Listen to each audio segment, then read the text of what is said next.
There is a dangerous myth that lives quietly inside every powerful society. It is the belief that collapse is slow, that empires fade gently over generations, with plenty of time to adjust, prepare, and adapt. History tells a very different story. Empires do not fall the way textbooks imply. They do not politely decline into irrelevance. They collapse suddenly, violently, and with shocking speed. And almost no one living inside them realizes what is happening until the moment it is already irreversible. If you were living in Rome in the year 409 AD, you would have believed the empire was wounded but eternal. The borders were strained, the currency was weaker, the politics were corrupt. But Rome had endured worse.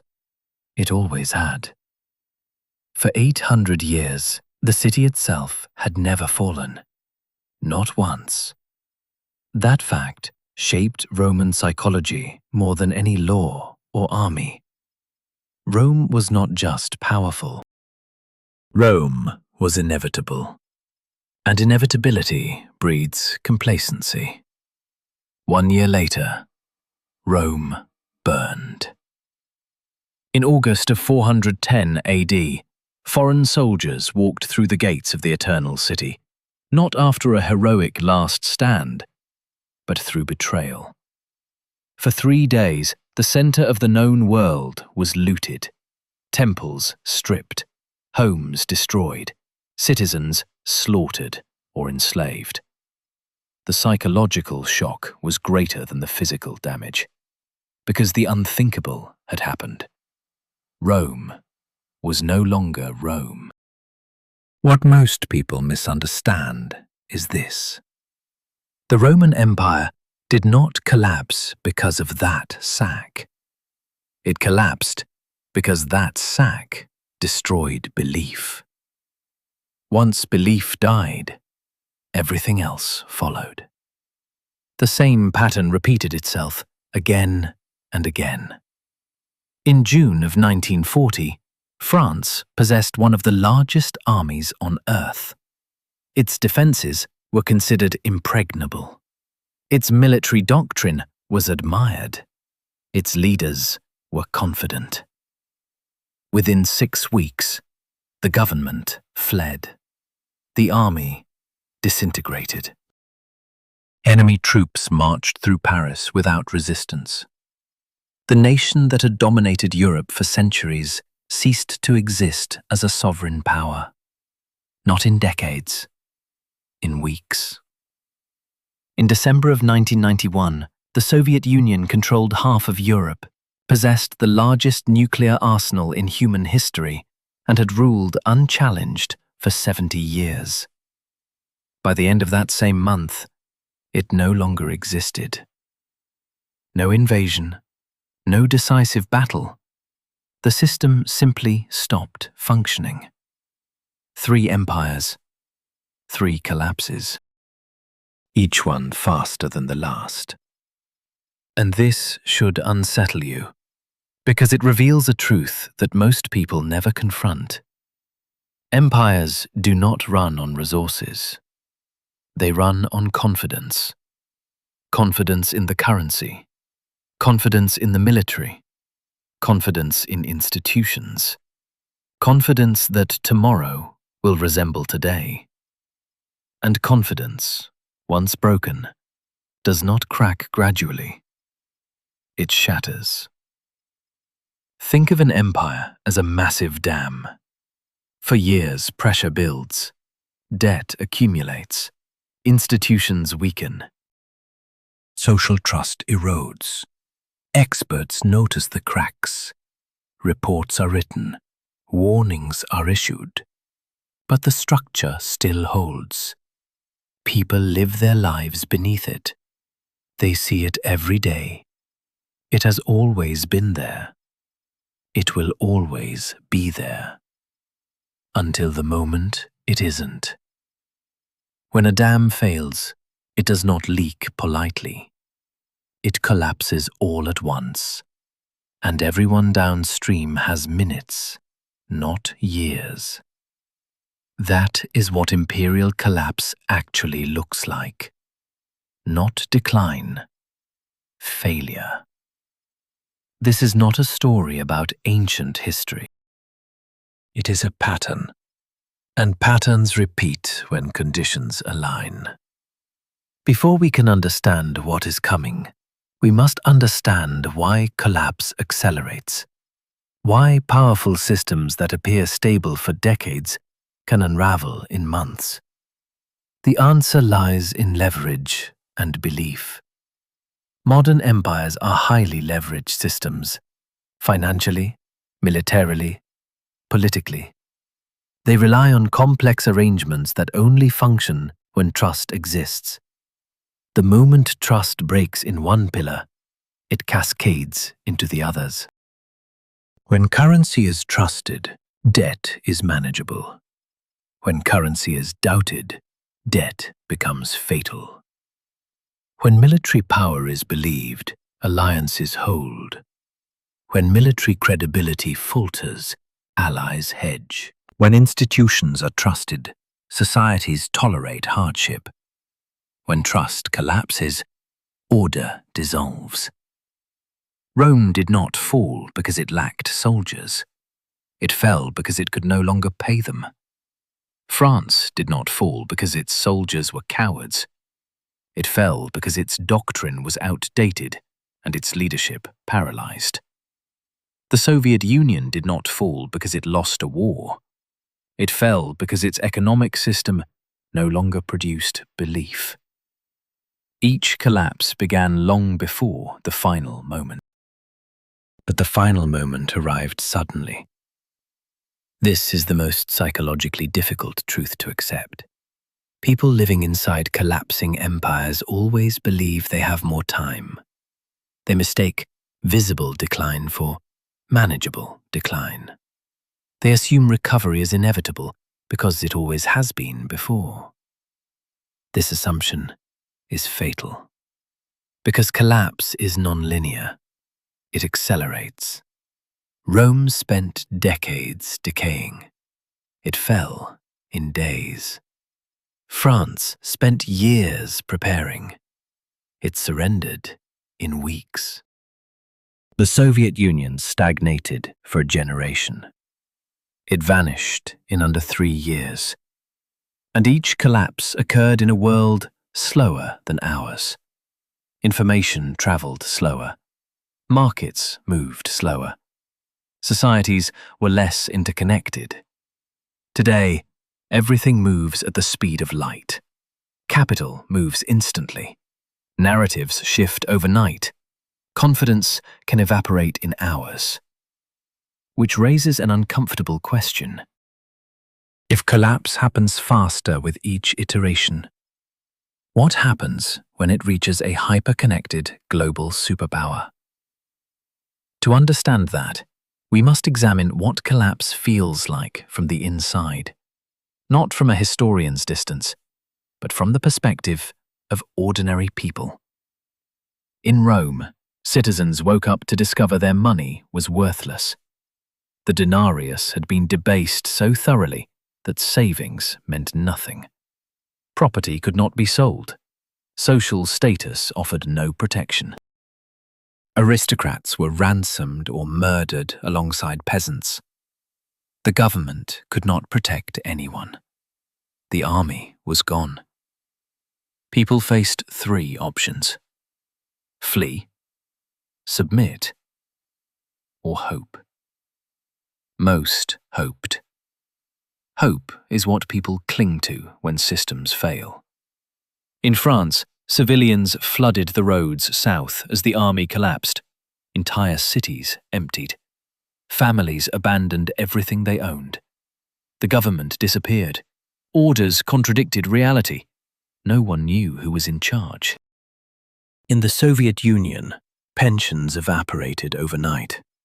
Factories closed. Police went unpaid. Crime exploded. The social contract vanished. And this is the key insight. Collapse is not political first. It is psychological. The moment people stop believing the system can protect them, they stop cooperating with it. Taxes go unpaid. Laws go unenforced. Institutions hollow out. At that point, collapse feeds itself. This brings us to the structure of collapse. Across history, imperial collapse follows remarkably consistent phases.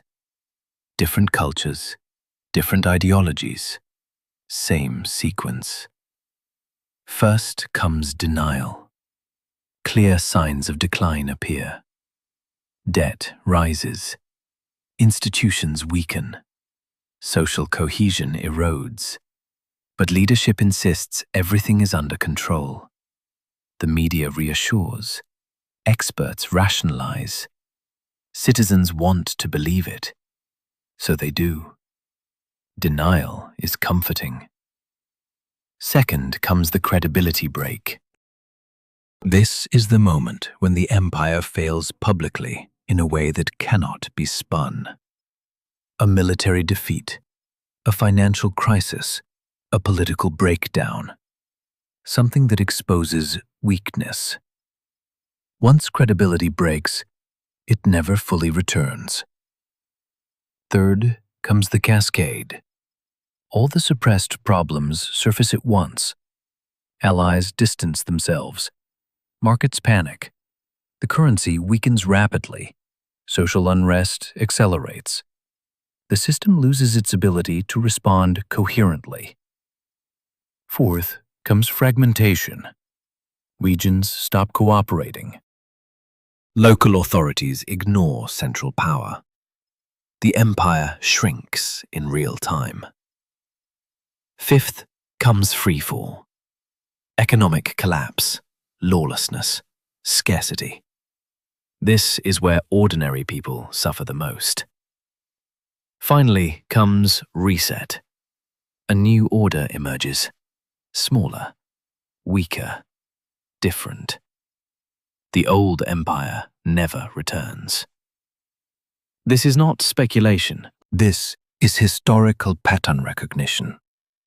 And understanding this pattern is the only way to recognize collapse while it is happening.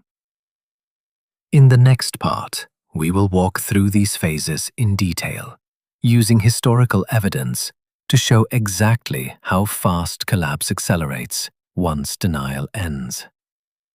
Because the most dangerous moment is not decline.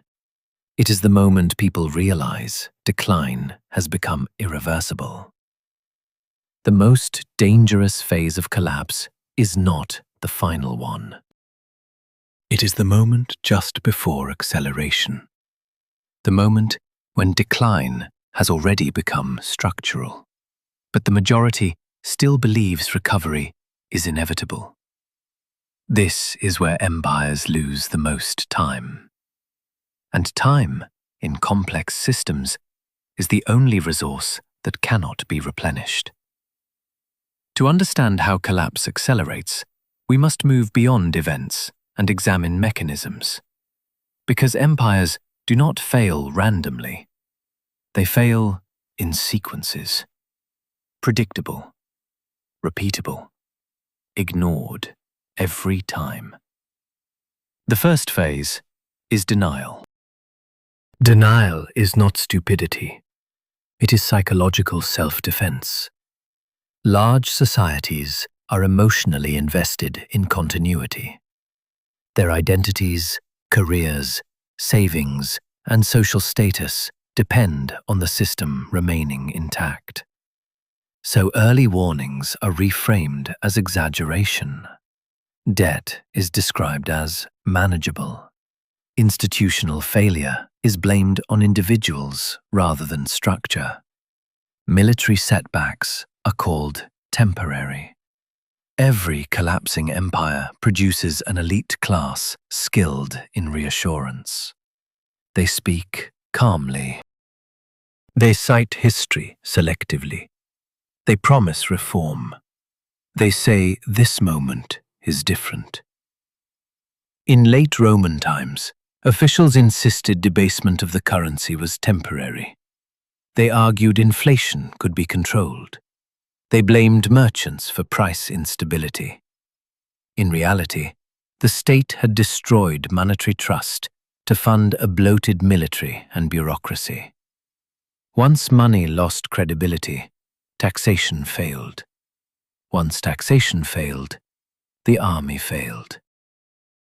But for years, officials insisted stability was just one reform away. In pre-war France, military leadership dismissed warnings that doctrine was outdated. They trusted fixed defenses and assumptions based on the last war. When confronted with evidence that warfare had changed, they rejected it as alarmism. The system protected its own beliefs. In the late Soviet period, economic stagnation was explained away with statistics that no longer reflected reality. Production targets were met on paper. Shortages were blamed on distribution. The system reported success even as shelves emptied. Denial persists because it is rewarded. Those who challenge it are marginalized. Those who reinforce it are promoted. The second phase is credibility fracture. This is the moment when reality intrudes publicly, not privately, publicly. A military defeat broadcast in real time. A financial crisis visible to ordinary people. A political breakdown that exposes dysfunction. This moment is irreversible. Because credibility, once broken, does not heal easily. When Rome was sacked, the shock was existential. For centuries, the city had been untouchable. Its fall shattered the myth of invulnerability. The damage was not strategic. It was psychological. People stopped believing the center could protect them. Local authorities began acting independently. The empire fractured from the inside. In 1940, the fall of France occurred so quickly that belief collapsed before resistance could form. The speed mattered. Had defeat been slow, adaptation might have been possible. Instead, shock paralyzed decision-making. Orders contradicted reality. People stopped listening. In the Soviet Union, credibility fractured when reforms exposed how hollow the system had become. Once people realized the state could no longer guarantee stability, they exited mentally. The system lost compliance before it lost control. This is a critical insight. Collapse accelerates when obedience becomes optional. The third phase is cascade. This is where systems fail faster than leadership can respond. Every institution depends on others. When one falters, stress propagates. Financial instability weakens government. Government weakness erodes security. Security failures disrupt markets. The loop feeds itself. In Rome, loss of tax revenue led to unpaid soldiers. Unpaid soldiers became mercenaries. Mercenaries switched sides. The military ceased to be loyal to the state. The cascade was swift. In France, military collapse led to political collapse. Political collapse destroyed civilian confidence. Civilian panic overwhelmed infrastructure. The government fled. Authority vanished. In the Soviet collapse, economic breakdown triggered political fragmentation. Republics asserted autonomy. Supply chains broke. The center lost leverage. The union dissolved because it could no longer compel cooperation. The fourth phase is fragmentation. This is where the empire still exists on maps, but not in practice. Regions prioritize survival. Local leaders act independently. Central directives are ignored. Law becomes uneven. Rome did not disappear overnight. It shrank. Britain detached. Gaul fragmented. Authority became local. The empire persisted in name while dissolving in fact.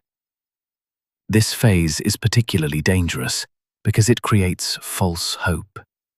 People mistake fragmentation for stabilization. They believe decentralization will save the system. In reality, it accelerates disintegration. The fifth phase is free fall. This is where ordinary people suffer most. Savings evaporate. Crime increases. Infrastructure decays. Public services collapse. The social contract dissolves. At this stage, collapse feels sudden, but it has been building for years. By the time free fall arrives, options are limited. The final phase is reset. A new order emerges, sometimes through reform, often through conflict, always smaller, weaker, and poorer than before. This sequence has repeated across centuries. Different ideologies, same structure. What changes is speed. Each collapse has occurred faster than the previous one, because systems are more interconnected, more leveraged, more dependent on trust. Trust is the hidden variable in all empires. It is invisible, intangible, and absolutely decisive.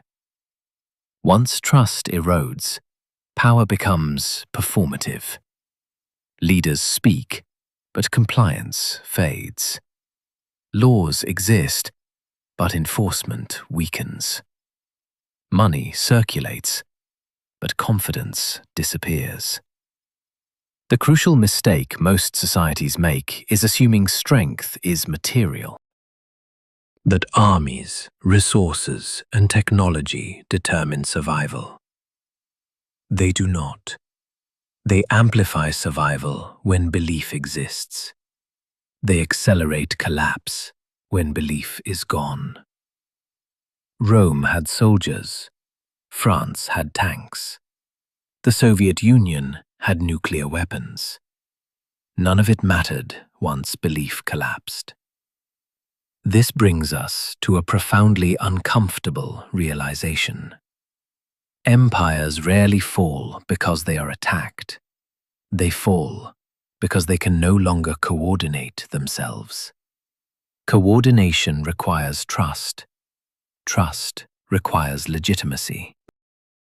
Legitimacy requires perceived competence. Once competence is doubted, everything else follows. The speed of modern systems magnifies this effect. Markets react instantly. Narratives spread globally in seconds. Confidence can evaporate before institutions can respond. This is why modern collapses, when they occur, will be faster than any in history. Not because people are weaker, but because systems are tighter, more efficient, more fragile. In the next part, we will bring this pattern into the modern era. We will examine how leverage, debt, institutional trust, and social cohesion interact today, and why understanding these historical phases is not an academic exercise. It is preparation. At this point, a natural resistance appears. The mind pushes back. It wants reassurance. It wants to believe that modern societies are different, more advanced, more resilient, more aware. This reaction is understandable. Every collapsing empire believed precisely that. Not out of arrogance, but out of familiarity. When a system is all you have ever known, it feels permanent, especially when it has survived previous crises. especially when its scale is unprecedented, especially when its power is global. History does not repeat itself mechanically, but it does rhyme structurally. And structure is what matters. The conditions that accelerate collapse are not cultural quirks. They are systemic dynamics. Debt, leverage, institutional trust, social cohesion, narrative control. When these variables align in certain ways, collapse becomes a question of timing, not possibility. Let us examine these variables carefully, not emotionally, not politically, structurally. First, debt. Debt is not inherently destructive. Empires have always carried debt. Debt becomes dangerous when it outpaces belief, when creditors begin to doubt repayment, when currency becomes a political instrument rather than a store of value. In late Rome, debasement of coinage funded short-term stability at the cost of long-term trust. In the Soviet Union, hidden debt took the form of systemic inefficiency and obligations the state could no longer meet. In every case, debt itself was survivable. The loss of confidence was not. Modern financial systems are far more complex. They rely on continuous rollover, on assumptions of perpetual liquidity, on the belief that markets will always clear. This works until it doesn't. When confidence breaks, leverage amplifies shock. The second variable is institutional trust. Institutions are not buildings. They are agreements. Agreements that rules will be enforced fairly, that contracts will be honored, that leadership is competent. When trust exists, societies tolerate hardship. When it disappears, compliance collapses. In France in 1940, the loss of confidence in leadership was more decisive than military defeat. Orders ceased to matter. The chain of command dissolved psychologically before it dissolved structurally. In the Soviet collapse, people stopped believing official narratives long before the state dissolved. They participated outwardly while disengaging inwardly. That disengagement was fatal.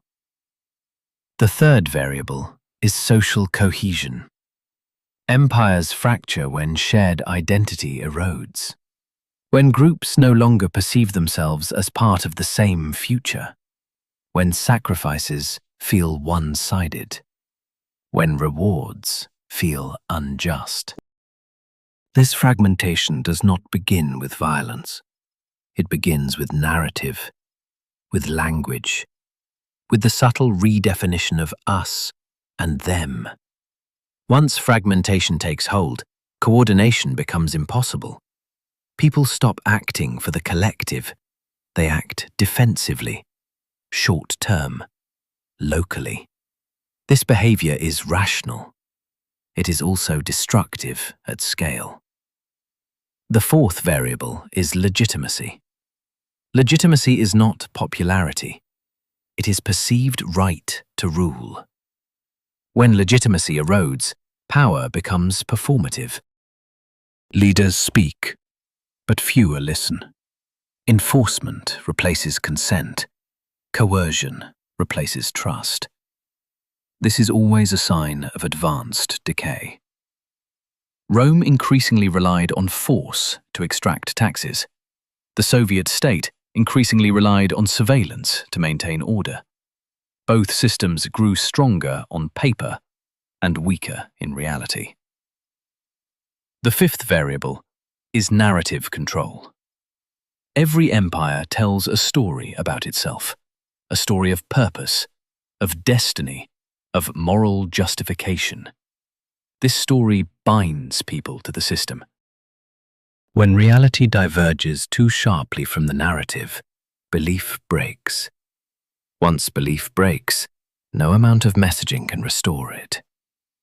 This is why propaganda fails late in collapse, not because it is less sophisticated, but because people stop wanting to believe. Now consider speed. This is where modernity changes everything. Information moves instantly. Markets react in seconds. Narratives spread globally.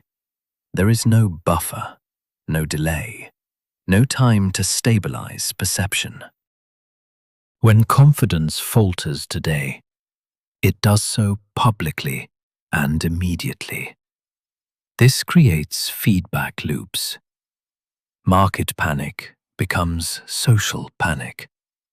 Social panic becomes political paralysis. Political paralysis accelerates market panic. The system spirals. Historical collapses unfolded over months or years. Modern collapses will unfold over weeks, possibly days.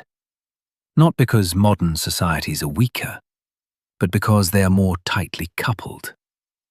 Complexity increases efficiency. It also increases fragility.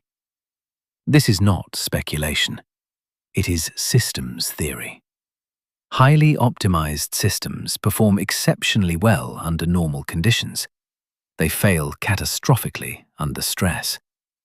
This is true of power grids, of financial networks, of political systems. The more efficient the system, the less redundancy it has. The less redundancy, the faster failure propagates. This brings us to a crucial misunderstanding. Many people believe collapse looks like chaos first. Riots, violence, anarchy. Historically, this is incorrect. Collapse begins with quiet disengagement, with people checking out, with institutions hollowing from the inside, with compliance becoming superficial, with competence draining away. By the time chaos appears, the system is already gone. This is why collapse feels sudden, because the visible symptoms arrive last. Understanding this is deeply unsettling, because it removes the comfort of warning signs. There is no siren, no official announcement, no clear moment when it becomes obvious. There is only a gradual shift in behavior. And then, suddenly, nothing works. This is where historical humility matters. Every empire believed it was too advanced to fail, too powerful, too interconnected, too essential. Rome believed its roads, laws, and legions guaranteed permanence. France believed its culture and military tradition ensured survival. The Soviet Union believed ideology and control could override economic reality. Each belief was sincere. Each belief was wrong. Power does not immunize systems from collapse. It accelerates it when belief fails. This does not mean collapse is inevitable. History does not dictate outcomes, but it constrains them. Systems that ignore structural warning signs reduce their range of options. They trade flexibility for denial, and denial is always expensive. The purpose of this analysis is not fear, it is clarity. Understanding how collapse actually happens is the first step to preventing it, or at least mitigating its consequences. In the final part, we will step back. We will synthesize the pattern, and we will speak directly, but intelligently, to the viewer. Not with panic, not with prediction, but with a sober reflection on responsibility, awareness, and the quiet choices that matter before history accelerates again. History's most important lessons do not shout. they whisper. They appear as patterns rather than proclamations. They reveal themselves not in dates and names, but in structures. Quiet, repeatable structures that outlive ideologies and personalities alike. By now, one truth should feel unavoidable. Empires do not collapse because they are attacked from the outside. They collapse because they fail to coordinate themselves on the inside. Because belief erodes faster than power can be applied. Because systems designed for efficiency become brittle under stress. Because confidence, once lost, cannot be commanded back into existence.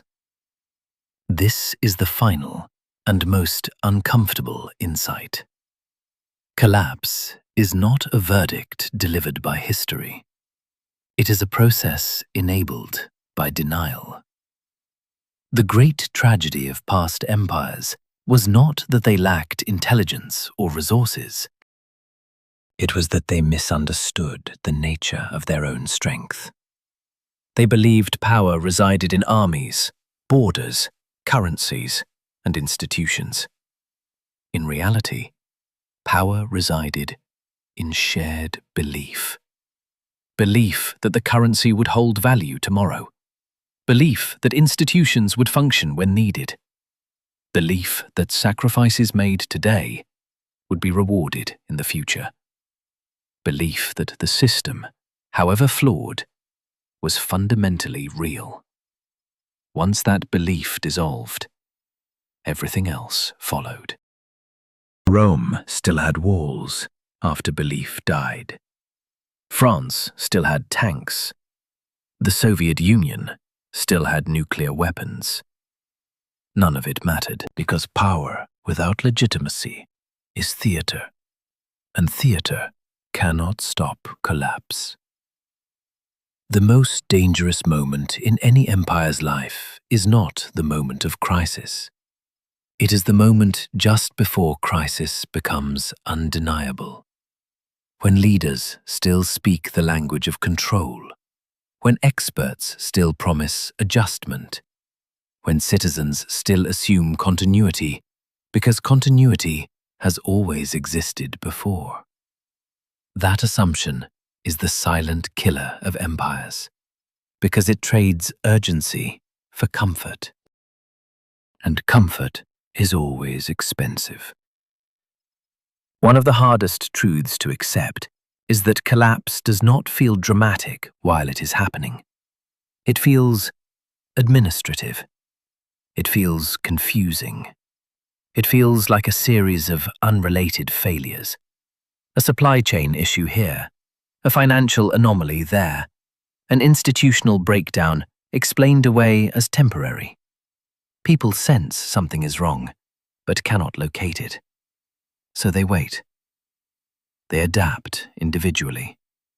They hedge. They disengage quietly. And that disengagement, multiplied across millions of people, becomes irreversible. This is why collapse feels sudden in retrospect, not because it came without warning, but because warning was misinterpreted as noise. The past does not condemn modern societies. It cautions them. It says, pay attention to structure, pay attention to incentives, pay attention to the gap between narrative and lived reality. When that gap widens, belief begins to fracture. And belief, once fractured, does not heal easily. This brings us to responsibility. Not the theatrical kind, not guilt, not blame, but awareness. Individuals do not control empires, but empires are made of individual behavior, aggregated at scale. Trust is not created by slogans. It is created by consistency. Legitimacy is not created by force. It is created by competence. Stability is not created by denial. It is created by adaptation, before adaptation becomes unavoidable. History suggests that collapse becomes inevitable only after societies refuse to adjust when adjustment is still possible. When warning signs are mocked, when messengers are dismissed, when complexity is reduced to comforting narratives. The goal of understanding collapse is not fear. Fear paralyzes. Understanding clarifies. It sharpens attention. It allows people to recognize when systems are drifting toward fragility. And fragility is not weakness. It is the absence of margin. The absence of redundancy, the absence of trust. Highly efficient systems perform brilliantly until they don't. And when they fail quickly. This is why historical humility matters. The belief that it can't happen here has never saved any empire. The belief that we are different has never stopped collapse. What has delayed collapse when it has been delayed is seriousness, a willingness to confront uncomfortable realities early, a refusal to confuse legality with legitimacy, a refusal to accept that efficiency alone is enough. History does not ask modern societies to abandon progress. It asks them to govern it, to recognize that speed amplifies both success and failure, to understand that complexity demands vigilance, to accept that trust is not a renewable resource. Once spent recklessly, it takes generations to rebuild, if it can be rebuilt at all. If this analysis has felt unsettling, that is not accidental. It is the correct response to serious history. Comfort is not the purpose of knowledge. Clarity is. And clarity is demanding. It asks more of the viewer than passive consumption. It asks reflection, comparison, conversation. This is not content meant to be watched and forgotten. It is meant to linger, to resurface when headlines feel strangely familiar, when explanations feel rehearsed, when confidence is asserted rather than demonstrated. Those moments matter, because history does not repeat itself on schedule. It accelerates when conditions align. The future is not written, but it is constrained by patterns that have already played out many times before. Understanding those patterns does not make anyone a prophet. It makes them prepared. And preparation, historically, has been the only reliable advantage. If this exploration has earned your attention, the most meaningful response is not applause. It is continuation, thoughtful engagement, a considered comment that adds perspective rather than noise. Because serious ideas survive only when serious people interact with them. If there is someone you trust, someone capable of discussing complexity without reflexive certainty, this is the kind of conversation worth sharing. Not to convince, but to think together. And if you believe that work like this, slow, researched, uncomfortable, still has a place in public discourse, then staying connected matters. Not out of loyalty, but out of shared seriousness. History does not need more spectators. It needs more attentive participants. Because empires do not fall in silence. They fall when too many people decide not to look closely. And the quiet choice to look carefully critically, honestly, has always been where resilience begins.